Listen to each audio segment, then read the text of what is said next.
જે પ્રકારે 22 જુલાઈના રોજ ઓછા કલાકોમાં 13 ઇંચ કરતાં પણ વધારે વરસાદ વડોદરામાં પડ્યો,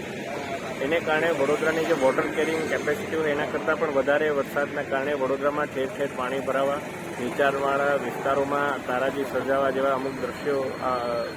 સામે આવ્યા. અને એને લઈને કોર્પોરેશનની સમગ્ર ટીમ, અમારા વિધાનસભાના મુખ્ય દંડક આદરણીય બાલકૃષ્ણ શુક્લજી અને તમામ ધારાસભ્યશ્રીઓ, શહેર સંગઠનના અધ્યક્ષ અને તમામ કાર્યકર્તાશ્રીઓ, અમારા સર્વે કાઉન્સિલરો લોકોની વચ્ચે છે અને કયા પ્રકારે આ પરિસ્થિતિની અંદર લોકોને મદદરૂપ થઈ શકે એ બાબતે ચિંતા કરી અને અધિકારીઓમાં એક ઉચ્ચ અધિકારીથી લઈ અને આપણા સફાઈ કર્મચારી સુધી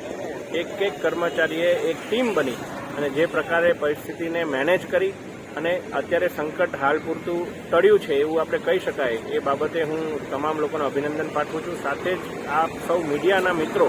કે જેઓ 24 કલાક સતત રિપોર્ટિંગ કરતા રહ્યા અને લોકોને જાગૃતતા લાવવામાં આપ સૌનો સિંહ ફાળો રહ્યો, કારણ કે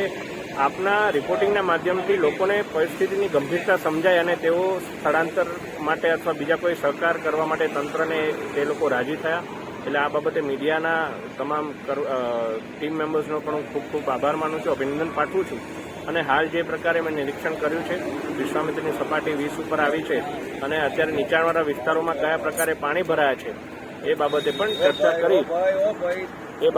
ચર્ચા કરી અને તંત્ર સાથે જરૂરી સૂચન કરવામાં આવશે અને જ્યાં એવું લાગે ત્યાં સરકારશ્રીને પણ આ બાબતે રજૂઆત કરવામાં આવશે.